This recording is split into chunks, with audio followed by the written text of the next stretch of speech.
celebrating the baby boomer lifestyle. This is Boomer Life with Sterling Fox on AM 650.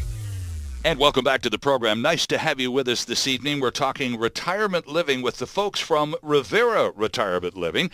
Lydia Miller is back with us. Lydia is Regional Director of Sales for Retirement for Revera Retirement for British Columbia. Always a pleasure to have you with us. We're also joined by Evelyn Yacoub, who is a lifestyle consultant with Revera's Whitecliff community down there at White Rock. And that mystery guest we promised has appeared in studio. She is Allison Porter. Allison is the owner of Compass Senior Services, Inc., a relocation and transition company. Hello and welcome. Thanks so much. Great to be here. So your dad was a logger and gave you a compass when you were a little girl, and you grew up and you put together a company and you called it Compass. It's so true. My dad was a great lumberjack of a guy, big gentle giant, and gave us a compass. We spent a lot of time in logging camps growing up throughout British Columbia, and I think never get lost. I did get lost, and I think that's where the compass came into play.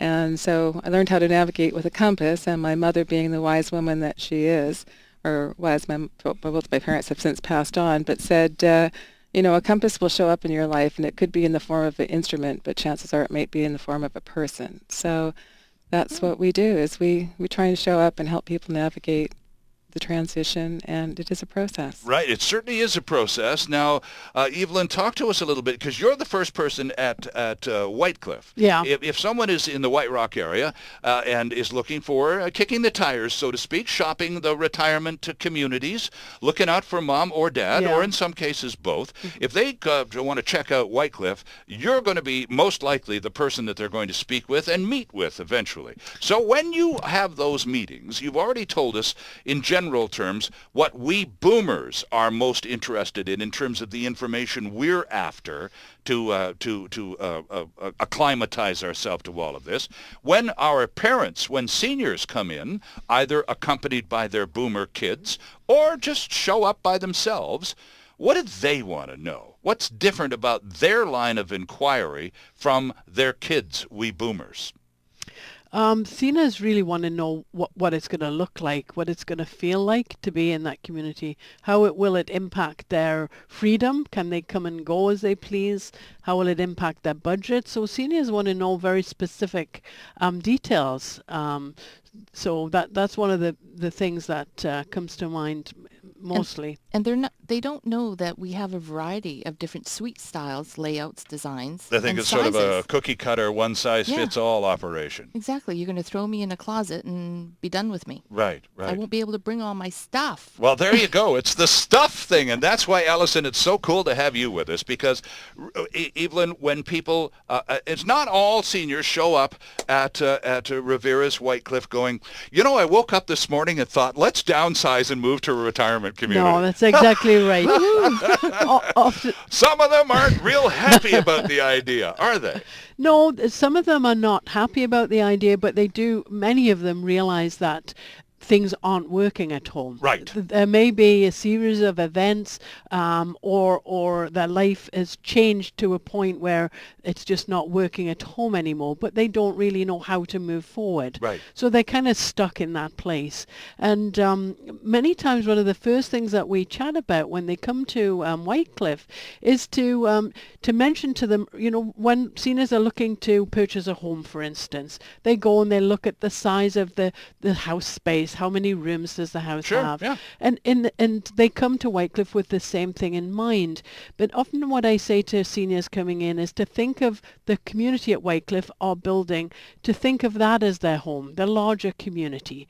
And once they find a community that feels good to them, then we can focus in on trying to find the suite or the apartment How that you will works fit for them. inside that yes, community. Right. and Okay. that's that's where the downsizing process can often be a great service to help them sort through the things that are keeping them stuck at home. Well, now, Lydia raised the whole stuff argument, and I would imagine you hear that a fair bit then. I hear that. I hear that a lot. Yeah. We thought about this, but I couldn't possibly separate myself from it. I've taken 80-some years to accumulate all that stuff. I'm kind of fond of it. And one of the things I say is it takes a lot of energy to look after that much stuff. Right. And many of our seniors tell us once they've pared down and picked some of the important things, it's a sense of relief to get rid of a lot of that stuff that they've accumulated. Now, Alison, where do you get involved in the conversation? Because,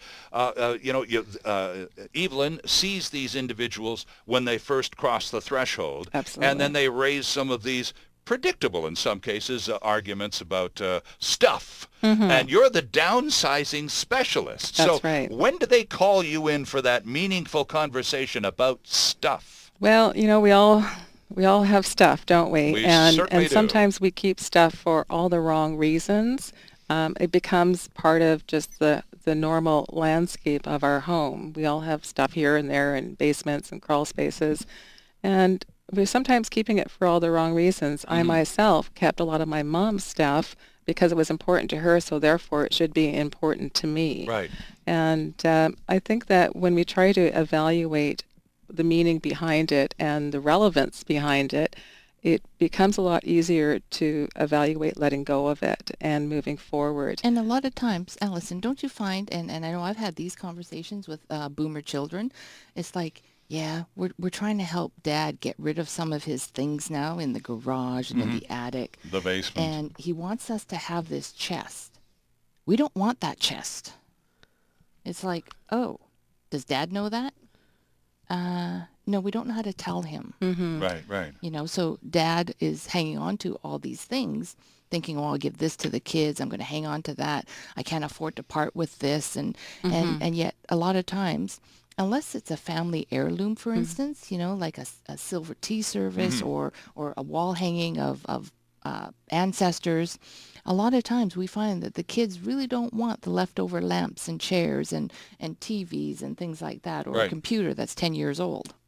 That's right. And I think that a lot of times the adult children, well, at least, individuals want to pass something on. Maybe it's done their time with them, but there's still life in the item, so it can go on to do time someplace else. So what do you do when people engage you in this kind of stuff conversation? You've been down this road dozens, if not hundreds of times, Absolutely. And yet you appreciate the fragility of the human being sitting across the desk from you going, I couldn't possibly part with all of my stuff.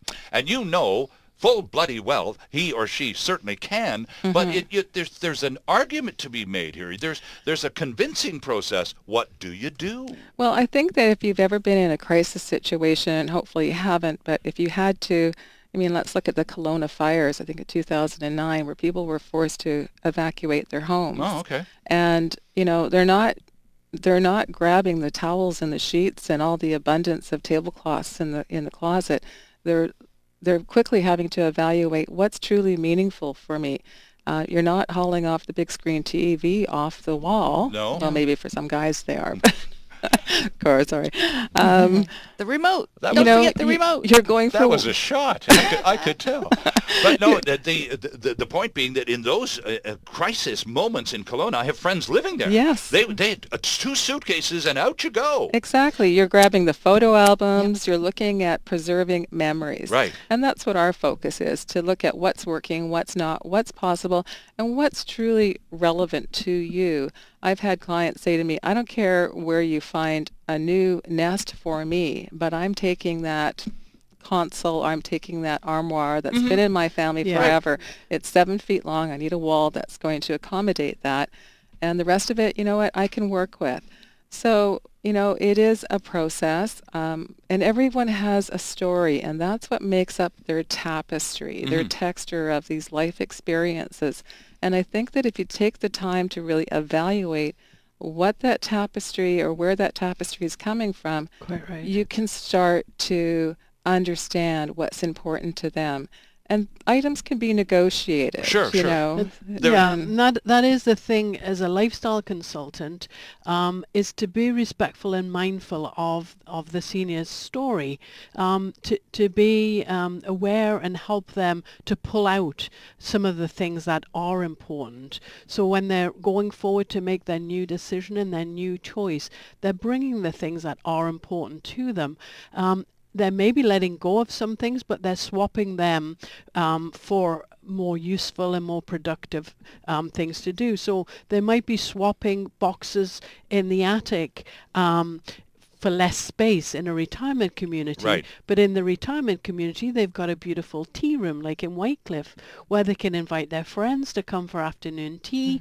So it's a question of just helping seniors find that process. And as Alison said, if a 7-foot armoire is very important to a senior, then being respectful and helping them find a solution that helps to accommodate that. Yeah, and but that's what I see as my role as a lifestyle consultant. Yep, and helping them to realize that you don't need to bring along 4 cupboards worth of Harlequin romance novels. Right. We will have a library. I was going to say there. Probably a few books to read at the community and library. and some with big print too. And that's an issue. It certainly is. So, but I think, Alison, the point that I was going for was the fact that there are priority items. I keep thinking of George Carlin when we start talking about stuff, because he had great bits about stuff and how we cling to it and how it really doesn't matter half as much as we imagine it to be. But you're right, though, Alison. We do have those things. Yes, we do. Those individual items or two that we are not going without. They will travel with me to wherever my next residence or my next postal code is going to be. You're the person that has to, A, listen to the story and figure out what that short list of really important stuff is. Well, I think that if you can start to eliminate what's not truly important, it makes room for things that are important. Right. And so we typically start off with an assessment and look to investigate, what options are available. So would you go to a senior's home, for example, upon being invited? Absolutely. And have a look-see at what they've got and then begin the process of downsizing right there after itemizing or at least getting a first-hand impression of what you're working with? Absolutely. That's how it all starts. We start with a consultation. We meet with them to look at what lifestyle options are available. I think there's a misconception, too, that, seniors are living in their homes until a crisis situation happens. And I think those days, for the most part, have passed. People did stay in their homes because there wasn't these wonderful communities for them to reside in. And now people are saying, you know what, I don't want to be married to the maintenance of my home anymore. I want to, sign me up. Let's get at When it. you say I'm not ready, and the ones that I talk to on the phone, I go, well, when will you be ready? Yeah. And they go, when my health fails. And then by that time, it's too probably late. too late to enjoy all the freedom you could have been enjoying, right, for the last few years. And then with some of this stuff, when do you see them needing a floor plan? Like, they should probably get started well before they've committed to a community, or how do you see that playing out? Well, I like to look at, again, what's important to them. Typically, when people are downsizing from space, they will also downsize some furnishings and get smaller furnishings, or use just less of what they presently have and gift the rest to organizations, be it women's shelters. There's lots of organizations within the community that are desperately in need of stuff, and that can be moved on into those allocations. And that's such a positive solution for stuff. Well, I don't want to just, have back some truck up to the back and take it all off to the dump. It's taken me a lifetime to get that together. And some of it's pretty darn nice. I picked it out myself. So gift it. Gift it to a women's shelter or That's quite right. one of the charitable organizations. We just saw those people in New Westminster in a whole building full of, in an apartment fire. They ended up with nothing. Well, there are agencies that help people like that in dire distress. If you can gift an agency, some of those household goods and items that you've been collecting for years, that is a really positive solution. And do people respond when you make suggestions like that? People do respond, and it's a lot easier to part with something knowing that someone else is going to benefit from it. Sure. And working with families that are making a move, all the stockpile of groceries that they've had forever, those go to benefit the food bank. Sure. And, sheets and blankets can, help in shelters, animal shelters for that matter. Old blankets you think that have done their time, well, there's still good time available for, to help animals in need for that matter. And it's a shame to fill up the landfill with perfectly usable furnishings and things like that. We really try to be environmentally conscious. Let me take a quick break here. We'll come right back. We're talking retirement living. Our guests from Revera Retirement Living, Lydia Miller, Regional Sales Director, Evelyn Yakub, Lifestyle Consultant down at Whitecliff in White Rock. And also in studio is Allison Porter, owner of Compass Senior Services. Good gang in the studio today for Boomer Life. Surrounded by women. And I'm loving every second of it. We'll take a quick break and come right back after this. It's all about the baby boomer lifestyle. Boomer Life on AM 650.